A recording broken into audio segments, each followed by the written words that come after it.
Bismillahirrahmanirrahim.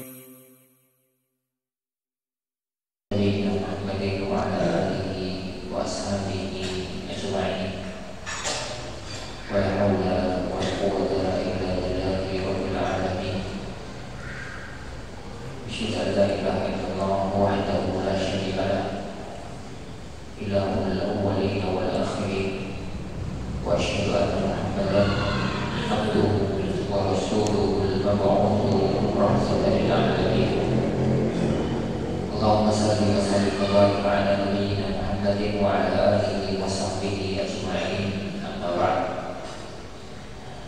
Akhwani wa akhwati fiddin, jamaah kaum muslimin, jamaah kaum muslimah, para bapak dan para ibu yang semoga senantiasa dirahmati dan diberkahi oleh Allah Subhanahu wa taala. Alhamdulillah, di malam yang berbahagia ini kembali kita bertemu di majelis kita, majelis Sahih Al-Imam Al-Bukhari rahimahullah, pada bab atau pada kitab Al-Adab. Sekarang kita pada bab yang ke-74.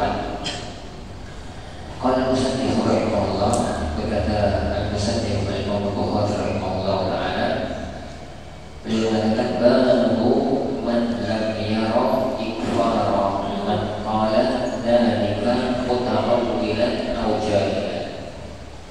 Bab orang yang berpendapat tidak kafirnya, tidak dikafirkan orang yang mengatakan kalimat-kalimat semacam itu mutawwilan aw jahilan. Mutawwilan itu karena dia salah paham, nyangka yang semacam itu boleh, ternyata enggak.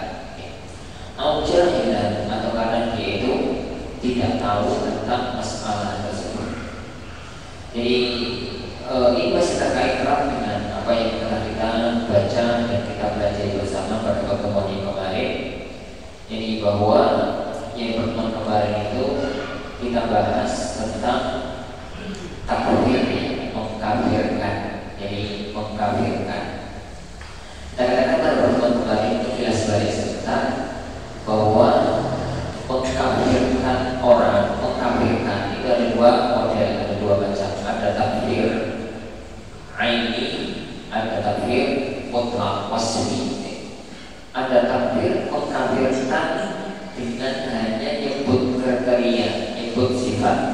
Barang siapa yang berkata demikian maka dia kafir. Orang yang mengatakan Isa anak Tuhan maka kafir. Jadi orang yang mengatakan ada Tuhan selain Allah maka kafir. Orang yang mengingkari hari akhirat maka kafir. Nah, takfir yang jenis ini itu boleh, tidak ada masalah, asalkan jelas apa dalilnya, bahwa memang kalimat semacam itu, perbuatan semacam itu adalah kalimat atau perbuatan yang kafir. Yang kedua, takfir muayyan atau takfir ain, mengkafirkan personal, langsung tunjuk hidup. Fulan ibnu fulan kafir, fulan ibnu fulan kafir.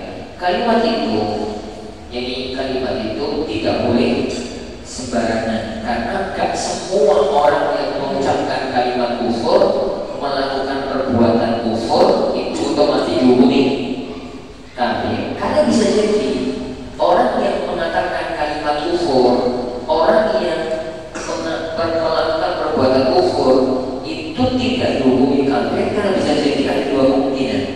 Kemungkinan yang pertama muta'awwilan, dapat ini muta'awwilan.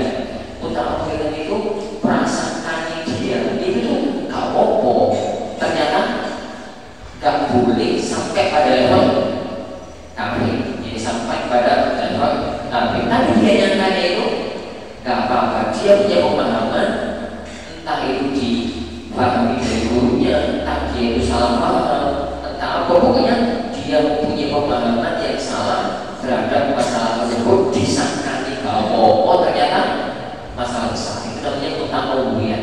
Nah, orang yang terjerumus ke dalam perbuatan kafir, perbuatan kufur, mengucapkan kalimat kufur, tapi dengan takwil yang tadi muta'awwil yang tadi, maka orang itu tidak bisa dikafirkan. Kita katakan ucapannya kufur, tapi orangnya tidak bisa dikafirkan karena muta'awwilan, dia itu salah di dalam mempunyai pemahaman dalam agama. Atau jaminan itu ya gak ngerti kalau itu gak boleh, gak ngerti kalau semacam itu tidak diperbolehkan. Itu namanya jaminan. Kita baca ini hadis-hadis yang disebutkan Imam Bukhari dalam bab ini. Beliau mengatakan wa qala Umar li Hatib ibn Abi Bakar innahu nafaq. Jadi innahu nafaq. Jadi Umar berkata kepada Hatib ibn Abi Bakar bahwasanya dia, maksudnya Hatib ibn Abi Bakar itu telah menjadi orang yang munafik iman. Maka Nabi Muhammad Nabi sallallahu alaihi wasallam mengatakan wa may yudrika la Rasulullah qad qala ila ahli Badr. Jadi apa kamu itu tahu barangkali Allah itu telah melihat kepada semua orang yang ikut perang Badar. Maka dan Allah berfirman, "Faqad ghafartu lakum." Aku telah memaafkan kalian. Nah, di sini dipotong oleh Imam Bukhari. Cerita lengkapnya itu begini. Diawali sejak bulan Dzulqa'dah tahun ke-6 Hijriah. Ada peristiwa apa? Ada peristiwa Sulhul Hudaybiyah, perjanjian Hudaybiyah. Yang salah satu di antara isi perjanjian Hudaybiyah itu adalah akan dilakukan gencatan senjata antara kaum muslim di Madinah dengan orang-orang Mekah, orang-orang Quraisy. Tidak boleh saling menyerang. Tidak boleh, jadi orang Mekah tidak boleh menyerang Madinah, orang Madinah tidak boleh menyerang Mekah. Mereka akan melakukan gencatan senjata selama 10 tahun. Dan semua kabilah-kabilah yang ada di sekitar Mekah Madinah dipersilahkan kalau mau ada yang jadi sekutunya Mekah atau jadi sekutunya Madinah di saat itu, dan tidak boleh saling menyerang. Bahasa Indonesia itu senjata. 2 tahun kemudian orang-orang kafir Quraisy mengingkari perjanjian. 2 tahun kemudian orang-orang kafir Quraisy itu mengingkari perjanjian. Mereka menyerang salah satu kabilah yang itu sekutunya Rasulullah Shallallahu Alaihi Wasallam. Rasulullah SAW melihat bahwasanya orang-orang Quraisy itu telah mengingkari perjanjian. Akhirnya Rasulullah menyiapkan serangan dadakan dengan pasukan besar. Rasulullah SAW menyiapkan pasukan dadakan dengan kekuatan penuh. Nah, dalam strategi militer, kalau serangan itu dilakukan dadakan, maka segala sesuatu harus dilakukan dengan penuh rahasia, dengan rahasia. Jangan sampai kecium oleh intelijen lawan. Jangan sampai kecium oleh intelijen lawan. Gerakannya sangat sunyi, gerakannya sangat sepi, jadi seakan-akan di kota Madinah tidak ada gerakan apa-apa. Padahal Rasulullah SAW sedang menyiapkan pasukan besar untuk menyerbu di kota Madinah. Jumlah pasukan tatkala itu 10.000-an yang disiapkan oleh Rasulullah ini Sallallahu Alaihi Wasallam. Maunya Rasulullah dan gak banyak korban, dilakukan penyerangan dadakan. Serangan dadakan itu kan lawan gak bisa persiapan, sehingga diperkirakan menang dan gak banyak korban. Ini diinginkan oleh beliau Sallallahu Alaihi Wasallam. Ternyata tiba-tiba Jibril itu datang menghadap kepada Rasulullah Muhammad SAW. Jibril itu mengatakan, wahai Muhammad, telah terjadi begini, lakukanlah ini, lakukanlah itu. Rasulullah SAW segera memanggil Ali bin Abi Thalib dan satu sahabat yang lain, lupa namanya, jawabnya Ali bin Abi Thalib. Jadi Ali diperintahkan oleh Rasulullah SAW, wahai Ali, berangkatlah kamu menuju ke Mekah. Nanti kalau kamu sampai di area ini, perkebunan ini, kamu nanti di situ akan ketemu dengan ibu-ibu. Minta dari ibu-ibu itu untuk menyerahkan surat yang dia bawa. Lalu bawa ke sini. Oke, Ali nggak pernah tahu ibu-ibu sopo, surat itu surat apa,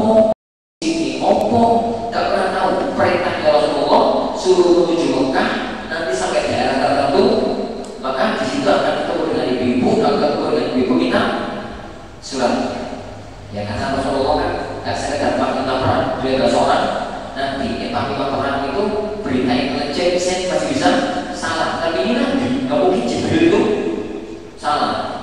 Ini Jibril kan nggak mungkin salah, intelijen masih bisa salah, tapi ini Jibril kan nggak mungkin salah.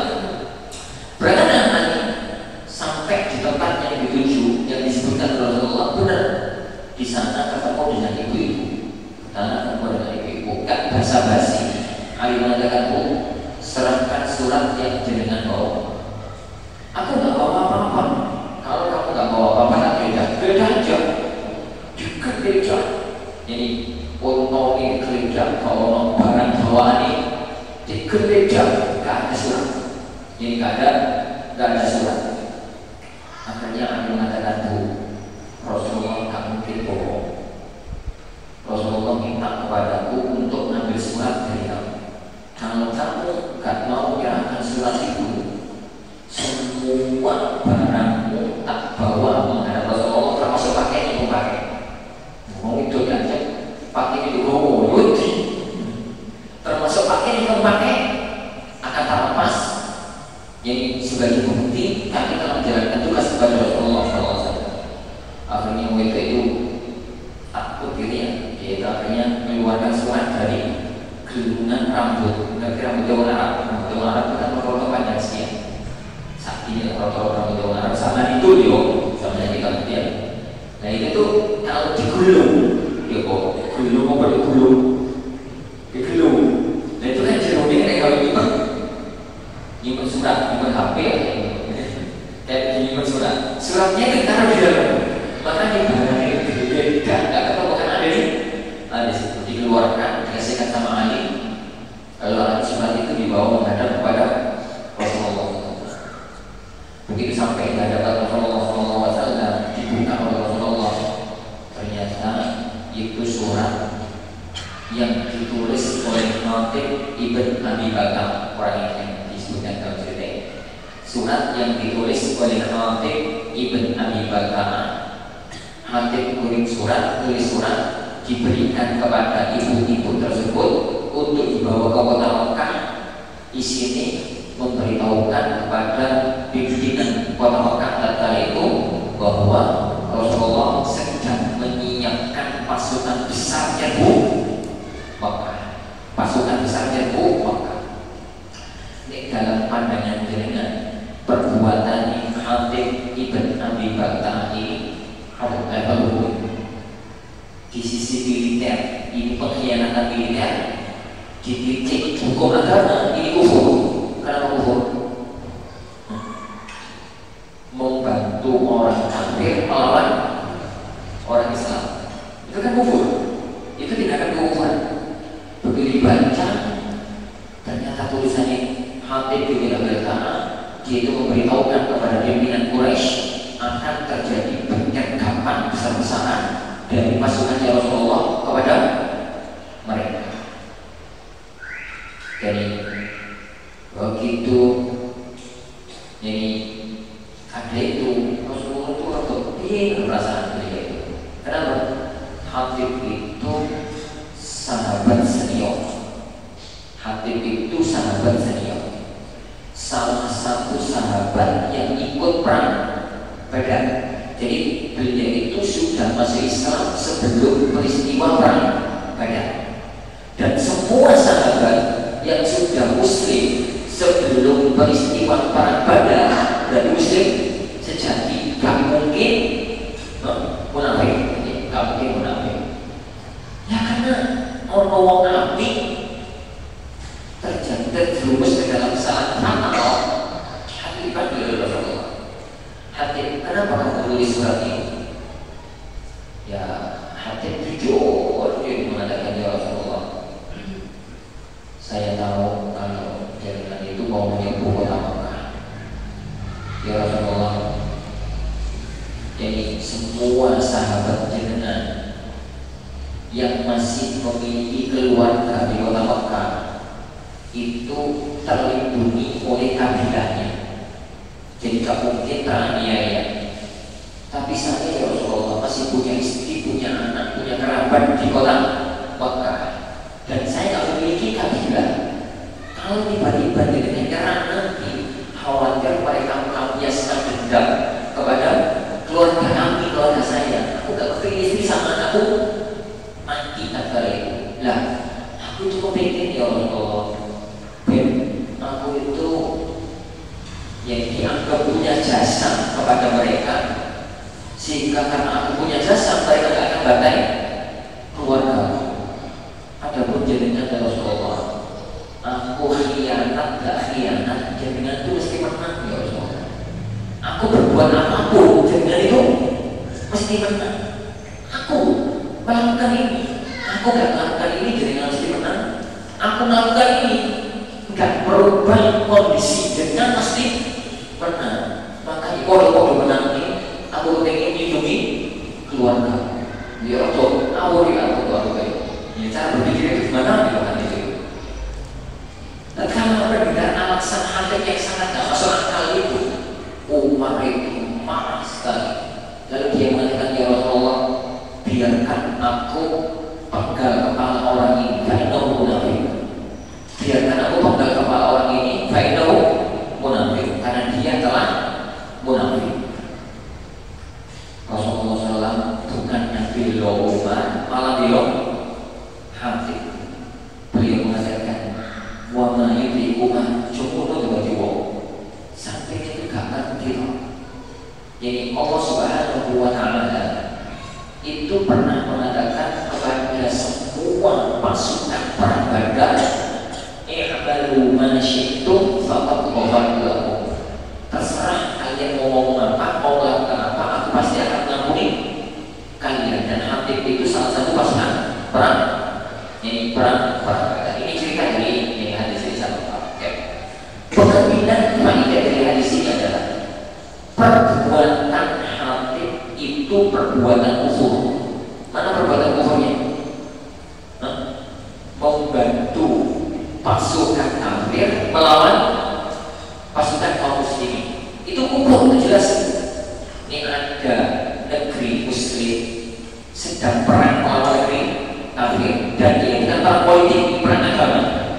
Jelas-jelas perang agama. Lalu ada orang yang muslim, lalu kok malah bantu pasukan kafir melawan pasukan kaum muslimin. Itu nggak sekedar dosa, itu kufur. Dan dilakukan oleh Hatib itu tidak hanya tindakan kekufuran, tapi tidak dikafirkan oleh Rasulullah SAW. Jadi kenapa? Dia melakukan itu muta'awwilan. Jadi menganggap bahwasanya perbuatan dia itu boleh. Jadi dengan alasan semacam dan dia itu punya pemahaman. Aku belok Rasulullah benar. Nah, keluarga nanti dibanting diri, cara berpikir itu semacam itu, sehingga tidak dikafirkan oleh Rasulullah SAW. Jadi kita berbeda ya. Jadi orang itu terkadang mengucapkan kalimat-kalimat kufur, bisa jadi karena dia tidak tahu kalau itu kufur, nggak ngerti kalau semacam itu kufur. Bisa jadi karena dia itu salah memahami pemahaman agama, dianggap yang semacam itu boleh, ternyata tidak. Makanya dalam pertemuan kemarin kita bedakan antara takfir wasfi dengan takfir wa'inah. Mengkafirkan orang, yang mengkafirkan satu perbuatan, ucapan ini kufur, perbuatan ini kufur, dengan mengkafirkan orang tertentu. Dalam masalah ini perbuatannya Hatib ibn Abi Baltam itu kufur, tapi yang orangnya tidak dikafirkan oleh Rasulullah ini sallallahu alaihi wasallam. Berkata Imam Bukhari rahimahullah, hadatsana Muhammad ibn Ubadah, akhbarana Yazid, akhbarana Sa'id, hadatsana Amr ibn Dinar, jadi hadatsana Jabir ibn Abdullah radhiyallahu anhu. Beliau mengatakan anna Mu'adz bin Jabal, bahwasanya Mu'adz ibn Jabal radhiyallahu anhu kana yusalli ma'an nabi. Beliau itu salat Isya di Masjid Nabawi. Thumma ya'ti qaumahu fa yusalli bihimus shalah. Kemudian beliau pulang, yang imami kaumnya salat Isya. Fa qara'a bihimul Baqarah. Imam salat Isya sing waca surat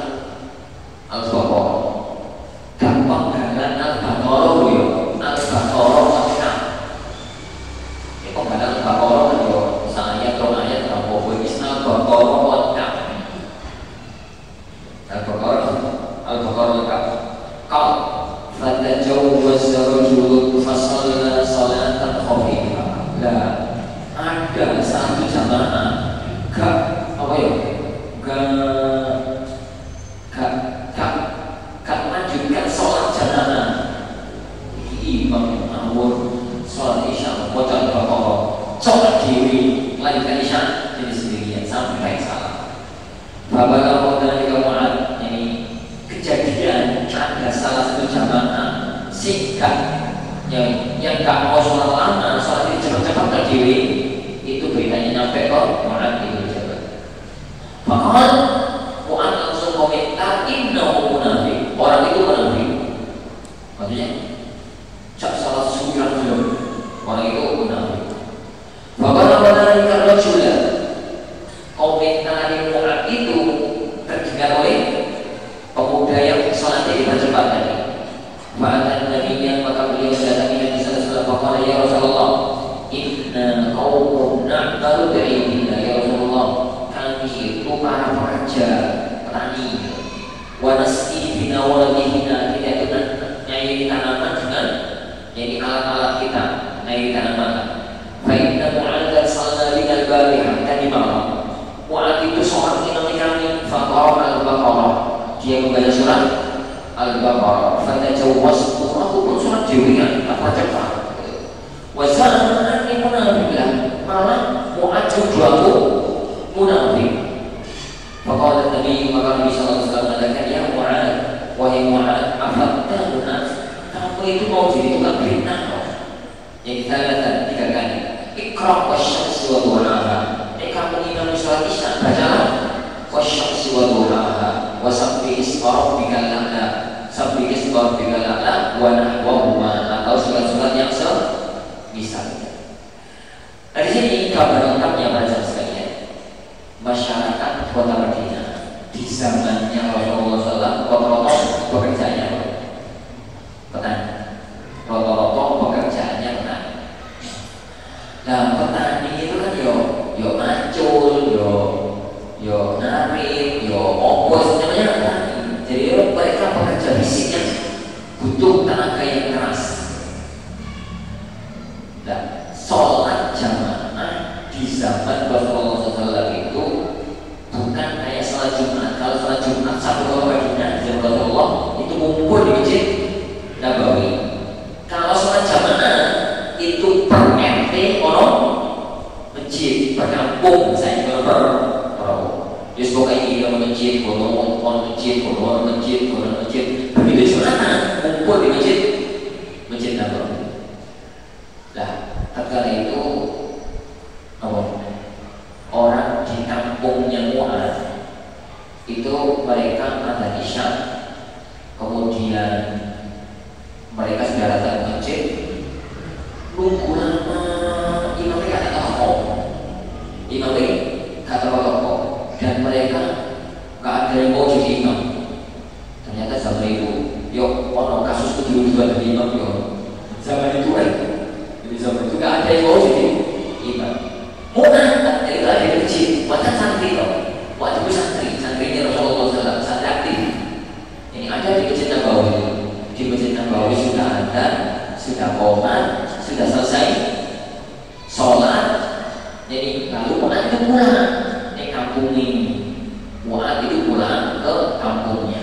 Sampai di kampungnya melewati masjid kampung, dipanggil sama orang-orang, Mu'adz, imam kok imami, kita belum sholat, kok imami.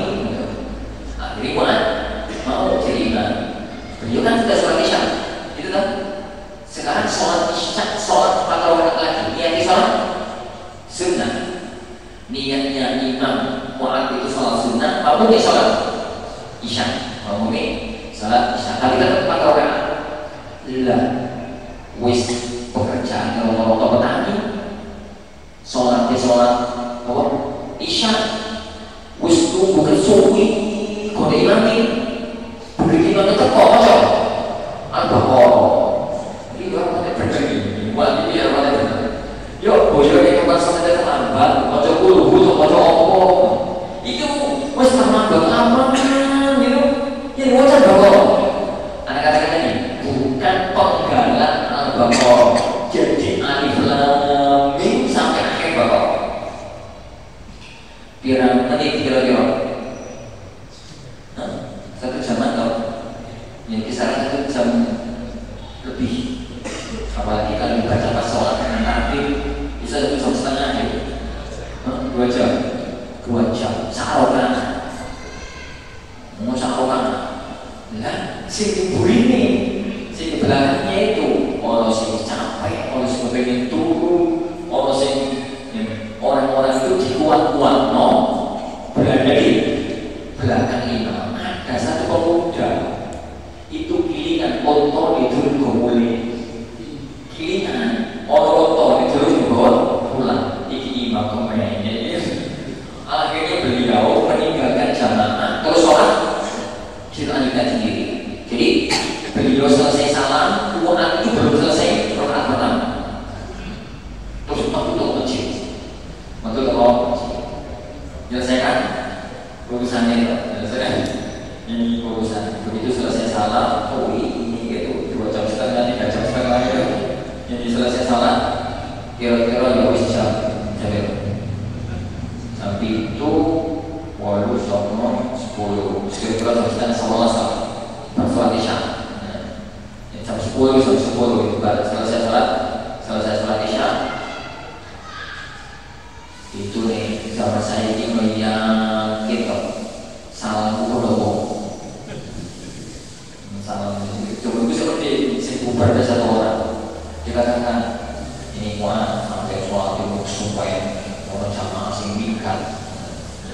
Waktu mau pesu karena ada jamaah yang diajak sholat malam, gak langsung komentar ibnau munafik. Jadi tuduh orang tersebut melakukan tindakan itu karena dia adalah orang munafik. Karena salah satu di antara ciri khas orang munafik di zaman Rasulullah adalah wa inna qaumu ila sholati qaum usala. Kalau mereka sholat itu sambil malas-malasan. Itu bukan kufur di zaman tersebut. Pemuda tadi begitu dengar berita kalau orang tuduh dia munafik, dia marah-marah melaporkan kejadian itu kepada Rasulullah SAW. Maka melaporkan kejadian itu kepada Rasulullah SAW. Bukannya Rasulullah itu bila malah marahi orang. Beliau mengatakan apa yang macam itu bikin atau tukang bikin masalah atau apa? Ini kamu jadi baca yang disabdis orang dikata wasyamsi wa duhaha atau yang selevel dengan kan standarnya jadi imam itu adalah ini sholat subuh itu pakai tiwal mufassal atau yang sekarang namanya tiwal mufassal itu mulai dari qaf sampai mursal sampai ini al-mursal. Jadi itu per surat per rakaat. Ini mulai dari juz 27 sampai akhir juz 29. Baik, itu kalau sholat subuh.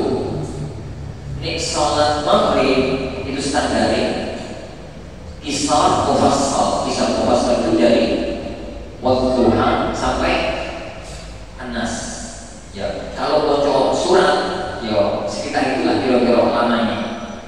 Mulai dari wadduha sampai ini anas. Lah, sholat yang lain tengah-tengah, mulai dari amma yasalu sampai sebelum al-duha itu standar. Makanya Rasulullah mengatakan, ini sambil sholat isya, cek wajah itu sabidis sama wasyams. Justru itu wajah bapak-bapak. Ini semacam itu. Pada zaman yang dimulai Allah Subhanahu wa Ta'ala. Di sini disebutkan oleh Imam Bukhari rahimahullah taala pada bab ini dia hanya menyampaikan satu pesan kepada kita, orang yang gak mau sholat, meninggalkan sholat tadi itu karena urusan dunia itu bisa jadi satu kufur. Kenapa?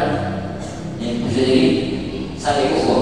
Kenapa? Dia itu mengedepankan urusan dunia dibandingkan urusan sholat. Tapi kan Dia itu punya alasan. Alasannya apa? Yang sesuai. Imam ini kalau makanya dia tinggalkan itu dan tidak dikumpulkan oleh Rasulullah SAW, bahkan dibilang oleh Rasulullah SAW. Nah di sini para sahabat yang bertentang dengan kembali kita faedah yang lain. Yang pertama, kalau jadi imam itu lihat kondisi lapangan. Jadi dia sholat sendirian mau besok dipanjangkan sepanjang-panjangnya terserah karena sholat sendirian. Adapun kalau dia itu sholat jadi imam, sholat jadi imam ya, ini sholat jadi imam untuk sholat fardu maksudnya, maka jangan dipanjangkan pakai yang hukum standar. Hukum standarnya saya katakan tadi, jangan juga sholat tapi juga jangan kalau tapi standarnya yang saya katakan.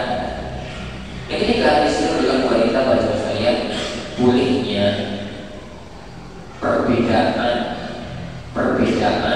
niat antara imam dengan makmum. Bukan sholat apa tadi? Salah sunnah. Makmum salat wajib berarti syarat.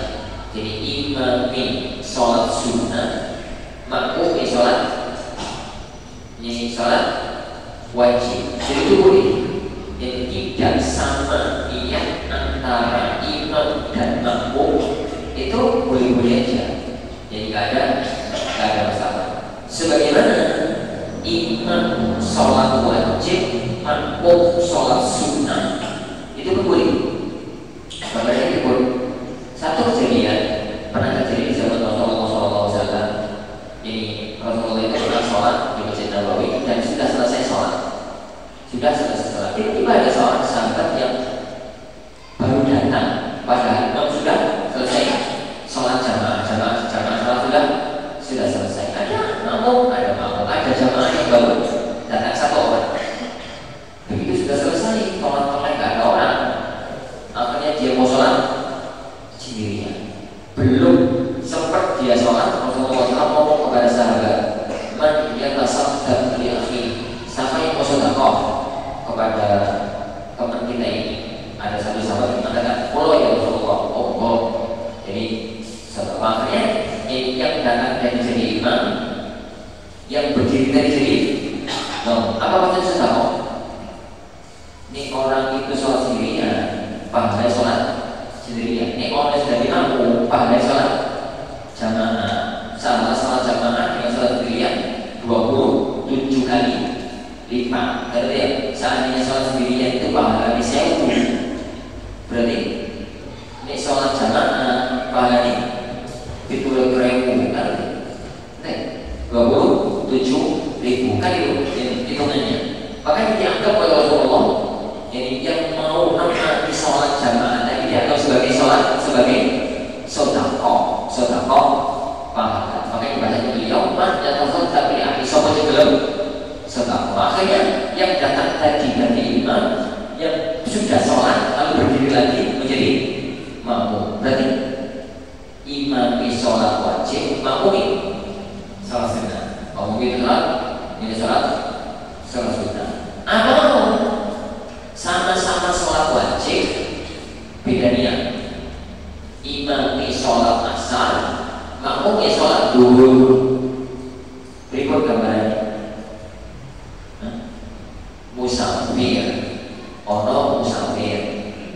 Dengar azan duhur, bisa boleh menciptakan muyuk. Akhirnya nanti akan di zaman takhir. Sudah diniatkan di zaman takhir. Begitu dia ketemu masjid dan dia sholat, lah kok pas adzan asar, dia wudhu masuk ke masjid, belum sholat duhur, pas masuk ke masjid, jadi wajibnya qomat, lalu ada jamaah sholat asar. Apa yang dilakukan oleh orang tadi yang musafir yang belum sholat duhur? Dia ikut sholat jamaah dengan niat kalau imam dan jamaah yang lainnya sholat asar, dianya sholat duhur. biaya sholat zuhur. Mantun sholat asar, mantun jamaah, maka dia berdiri lagi untuk sholat asar. Gini, itu sama-sama jamaah. Jadi ini perbedaan niat antara makmum dengan imam sah-sah saja, nggak ada masalah. Baik. Dari sini para jamaah yang dimulakan Allah Subhanahu wa Ta'ala. Di sini ini para jamaah yang dimulakan Allah Subhanahu wa Ta'ala. Perbuatan orang tadi yang dia itu gak betah sholat itu sebenarnya masalah besar. Tapi karena dia punya alasan, akhirnya dia dipermasalahkan oleh Rasulullah SAW. Itu yang dikatakan oleh Bukhari muta'awwilan. Baik, hadis berikutnya. Hadatsani Ishaq akhbarana Abu Mughirah, hadatsana Auza'i, hadatsani Zuhri an Humayd an Abi Hurairah dari Abu Hurairah radhiyallahu anhu. Qala Rasulullah sallallahu alaihi wasallam bersabda, "Man halafa minkum," barang siapa di antara kalian yang halafa, yang bersumpah, faqala fi halihi, lalu dia saat sumpah itu mengatakan billahi wal uzza, demi berhala Lata wal Uzza, falyaqul la ilaha illallah, maka segeralah dia itu mengatakan la ilaha illallah. Wa man qala li sahibihi ta'ala uqabirka, pada siapa yang mengatakan kepada temannya, kemari uqabirka, kita dinasib begitu, fal yatasaddaq, maka kita sekian atau dinasib. Yang fal yatasaddaq, maka jadi itu sedekah. Baik, mana Ustaz? Sebentar. Bagi hadis ini kita tebak. Tatkala Rasulullah SAW berdakwah di kota Makkah Madinah, agama sebelum Islam itu kan agama penyembah berhala.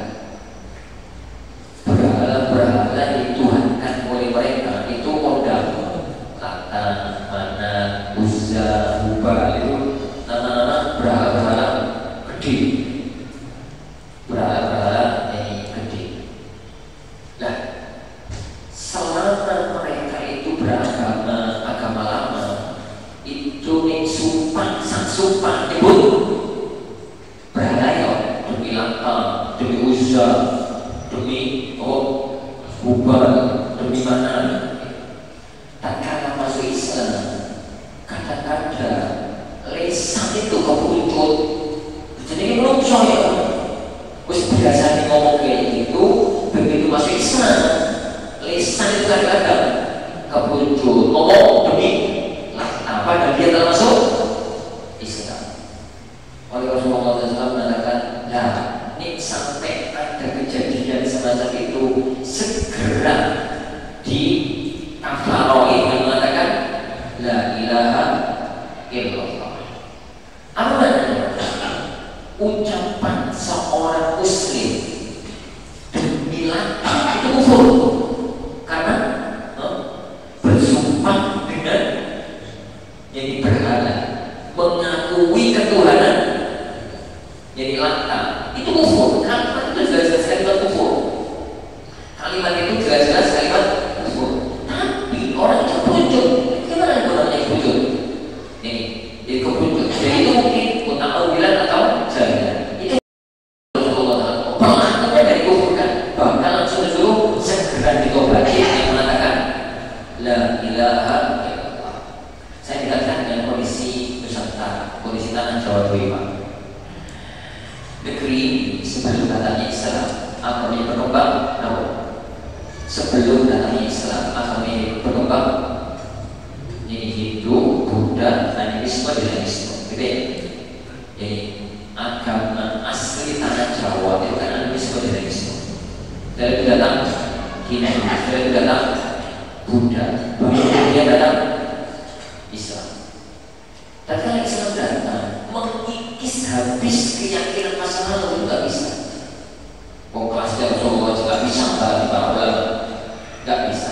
Kadang-kadang di desa bahasane wong muslim Jawa ono kata-kata yang itu sebenarnya adalah apa istilah-istilah apa Hindu Buddha, istilah-istilah ini Hindu ini Buddha. Nama orang-orang Hindu kalau nyebut Tuhan itu siapa? Sang Hyang Widi. Kalau nyebut Tuhan itu nyebutnya Sang Hyang Widi, yang itu adalah istilah Tuhan untuk mereka. Tapi orang Muslim ngomongin sembah ya, nyembahnya ya. Sebenarnya kan itu berat, tapi sebenarnya terjemahan sholat dari sembah ya. Nah, yang semacam itu bahasanya itu takwilan. Jadi kalimat itu kalau dibahasakan asli bisa mukmin, tapi wis kandung itu istilah kanggo sholat. Orang itu gak pernah mikir sembahnya kecuali sholat. Gak ada wong muslim Indonesia memahami sembahnya itu nyembah Sang Hyang Widi itu gak ada. Kalimat ini sebenarnya bermasalah, tapi ya gak ada satupun orang yang memahami dengan pemahaman yang ini semacam itu, ini semacam itu. Contoh dulu masa kecil saya, ini orang gerhana bulan ciri di mana? Bertorong itu sama Tuhan kejahatan di agama Hindu loh. Ini Tuhan kejahatan yang ada di agama Hindu itu kan bertorong, tapi kayaknya itu langsung kan berita ke kaum muslimin, tapi nggak ada. Yang semacam itu bisa jadi takwilan, bisa jadi jahil. Ini dengan itulah kalau kita itu nyebutnya Sang Hyang Widi, bertorong. Kalau dia di zaman Rasulullah nyebutnya Lata, Manat, Uzza. Sehingga saya katakan enak banget ya, ngomong dibilang kok cuma ngomong la ilaha illallah, kabarnya yang kabarnya tadi kebuncut ngomong, salah ngomong, atau yang misalnya kalimat itu kalimat kufur, tapi pelakunya tidak bisa dikafirkan, pelakunya tidak dikafirkan. Nah, waman qala li sahibihi ta'ala uqawilka, ada pun orang yang mengatakan kepada temannya, yuk dinasib. Kenapa? Salah satu di antara kebiasaan sosial orang Arab zaman jahiliyah dulu itu dinasib. Opo-opo itu dinasib. Opo-opo itu dinasib. Caranya macam-macam. Kadang-kadang pakai, kadang-kadang pakai bulu. Pakai bulu itu gimana nih? Ada berangkat kemana? Bisa untuk bisa rugi itu pakai bulu. Dilepas itu burung ini terbang kanan, berarti tanda api laku. Burung ini terbang kiri, kasih burung. Burung ini lurus, terus terbang mengenai.